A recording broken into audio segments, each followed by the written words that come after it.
Final do primeiro turno do Campeonato Brasileiro. E em vez de fazer aqui o resumão da rodada, que eu vou fazer ainda na quarta-feira, com bastante calma, após os jogos da terça também, eu trago aqui a minha seleção do Campeonato Brasileiro. É importante sempre lembrar uma coisa, o resumão da rodada ele é feito aqui no canal Raiz Tricolor, por mim, Gabriel Amaral, jornalista e tricolor. Ele é feito, obviamente, com uma ótica tricolor. Uma coisinha que a gente aprende nas primeiras semanas de aula de faculdade de jornalismo é que você não é imparcial na sua vida. Você nunca é 100% imparcial. E é justamente por você não ser 100% imparcial em coisa nenhuma é que a gente tenta eliminar as coisas simples, né, do tipo um juiz nunca vai conduzir um processo onde o filho dele está sendo julgado, etc. A gente tenta eliminar as coisas simples, mas as coisas complexas também são avaliadas. Por que eu estou abrindo todo esse preâmbulo?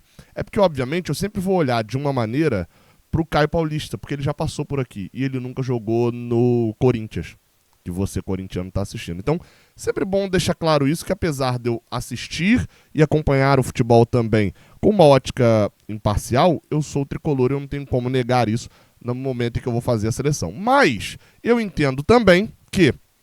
Abertura longa, né? Entendo também que eu sou tricolor, mas não vai fazer a menor diferença eu botar aqui um jogador do Fluminense na seleção do primeiro turno ou não. A minha seleção do primeiro turno não tem a menor relevância, tá? Só para vocês que estão assistindo. Ninguém vai debater essa seleção do primeiro turno, não vai estar nas mesas redondas da TV onde os empresários estão assistindo, nada disso. É só a minha opinião. Você tem uma escalação melhor do que essa? Caixinha de comentários. Bota aqui para você ser julgado também, tá?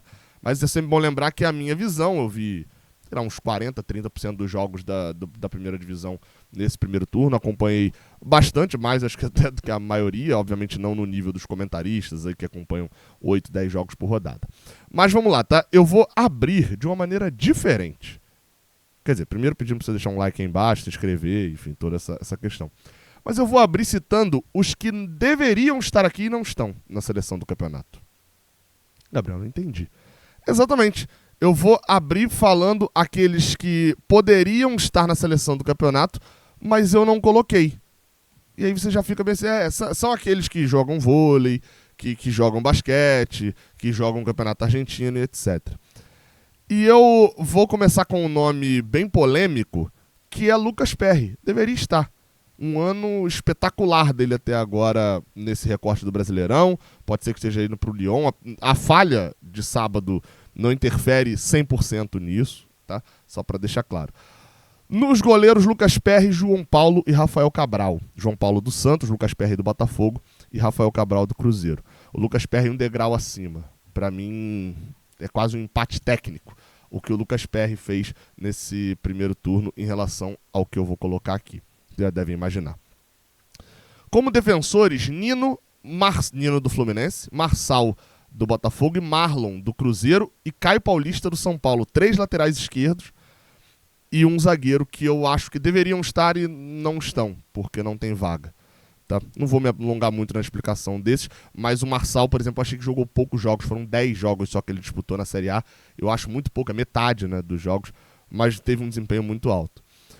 No meio de campo, eu não coloquei André, do Fluminense, eu não coloquei Gerson, do Flamengo, eu não coloquei Lucas Evangelista, do Red Bull Bragantino, e eu não coloquei Rafael Veiga, do Palmeiras. Jogadores que poderiam estar aqui pelo que desempenharam no primeiro turno, mas não estão porque tiveram pessoas melhores, jogadores melhores.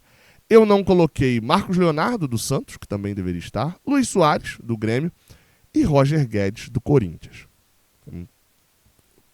Jogadores atacantes que eu não coloquei. Além do Antônio Oliveira, também do Cuiabá.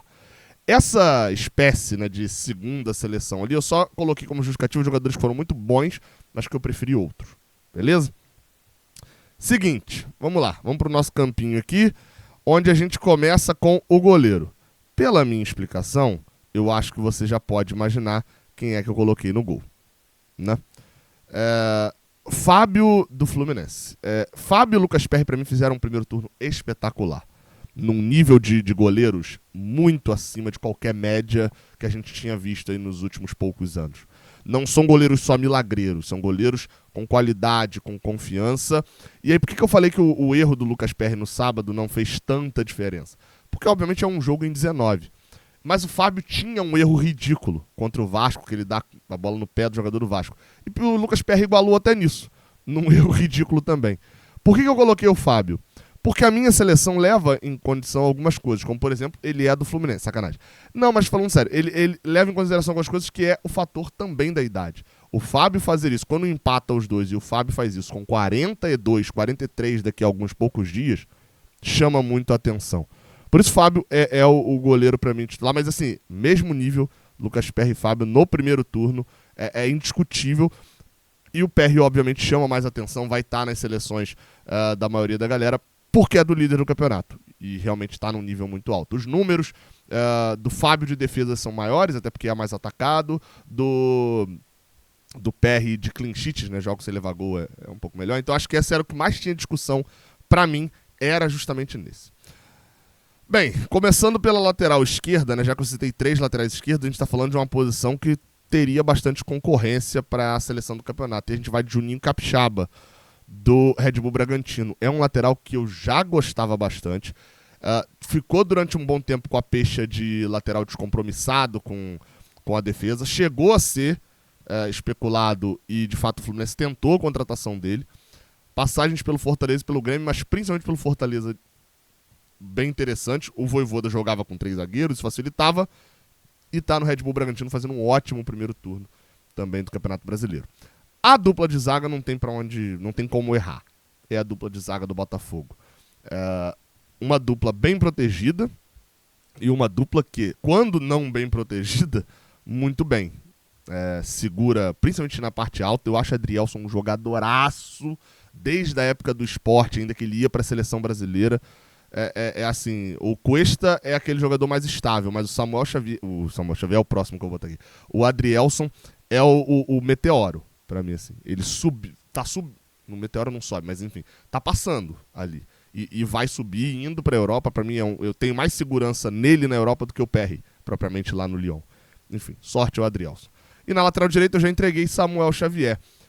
O fato de eu não ter citado nenhum outro que deveria estar, acho que diz um pouco sobre o que foi essa posição no Brasileirão nesse primeiro turno. Deve ter meia dúzia de flamenguistas que assiste o canal falando: Gabriel, mas e o Wesley? Não. O Wesley não. É meio que isso, assim. Além do Wesley dentro do Campeonato Brasileiro ter atuado todas as partidas e ter sido claudicante, talvez... Eu não vi nenhum lateral direito no nível do Samuel Xavier de defesa, de ser muito bem na parte protetiva, ali, na proteção da defesa, e de criação na frente, de participação em jogadas. O Samuel Xavier, se eu citei o Adrielson como meteoro, que, né, tá passando ali, você tem que acompanhar, você tem que parar pra ver, você tem que fazer isso tudo, porque é um zagueiro de muita qualidade, acho o zagueiro facilmente de nível de seleção brasileira. O Samuel Xavier tá no meteoro do tipo, meu amigo, só vai passar uma vez aqui só. Aí o Samuel Xavier seria mais como se fosse um cometa, né? Só vai passar uma vez aqui só. E o Samuel Xavier tá alcançando isso. Esse primeiro turno é o primeiro turno da vida do Samuel Xavier. São os 4 meses da vida dele. Fez um primeiro turno excepcional. E acho que, pelo nível que vem mantendo, e é sempre bom lembrar que eu separo Libertadores, Copa do Brasil e Campeonato Carioca de brasileiro, tá? O Samuel Xavier tá num nível muito alto no Brasileirão também. Depois, acho que são os 2 melhores jogadores do Fluminense, inclusive. Samuel Xavier e Fábio no Brasileirão do Fluminense. Porque às vezes um jogador vai muito bem, mas na posição, tipo assim, o Cano vai muito bem, mas o Tiquinho tá voando e tal. Enfim, dando uma aceleradinha aqui agora, a gente vem com o meio de campo Vila Sante, sabe, sei lá como é que se fala, do Paraguai do Grêmio. Cara, é um dos destaques do campeonato. Já tinha ido bem no Grêmio no ano da Série B. É um jogador que me chama a atenção pela qualidade que tem, pela facilidade para desarmar e para tocar a bola. Assim, o resumo do Vila Sante, acho que nesse primeiro turno do Campeonato Brasileiro, é que ele é um cincão com muita qualidade com a bola no pé. É meio que isso. Merece, inclusive eu parei para ver ele com mais calma no jogo contra o Fluminense, fiquei analisando um pouquinho mais ali. É um jogador de muita qualidade. Fechando o meio de campo, eu vou colocar 2 jogadores logo, porque é um do Flamengo e um do Botafogo. Eduardo, que pra mim é o segundo melhor jogador do Campeonato Brasileiro.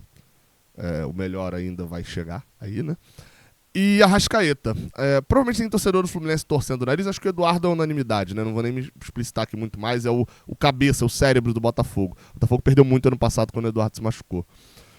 E o Arrascaeta, muitos torcedores falam, Arrascaeta aí pelo nome e tal. Como eu falei, nessa posição, quando eu fui citar os que não entraram nessa posição, poderia ter o Gerson, né, botando como segundo volante, mas poderia ter o Lucas Evangelista também, que jogou pra cacete, e Rafael Veiga.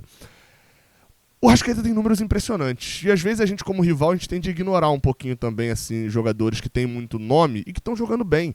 É o caso de André, um exemplo, como eu citei André também, que não faz um gigantesco primeiro turno a ponto de estar à frente do Vila Sante. Eu acho o André mais jogador que o Vila Sante. Mas vai estar sempre ali, porque o média do André é um nível alto. E o Arrascaeta está num nível altíssimo, no Brasileirão também, né? Enfim, então coloquei o Arrascaeta também por esse nível altíssimo no Campeonato Brasileiro. No ataque, tem um bem óbvio, que se chama Tiquinho Soares, é o melhor jogador do Campeonato Brasileiro. Não vou gastar muito tempo aqui também falando sobre o Tiquinho, porque é chover no molhado. Falo bastante já no resumão da rodada, mas só para te dar um número, né, o Tiquinho tem 13 gols no Campeonato Brasileiro. Se lesionou, vai ficar fora algumas rodadas, mas são 13 gols no Campeonato Brasileiro. É um número muito alto e de participação em gols também muito alto.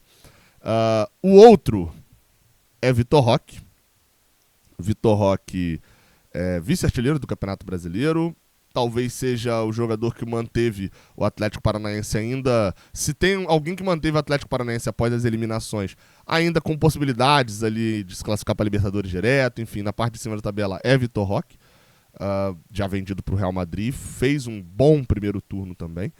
E o outro, que é a polemiquinha, talvez, da lista, mas eu acho que não é tão polêmica quanto a galera talvez fosse há 2, 3 rodadas atrás, que é Daverson.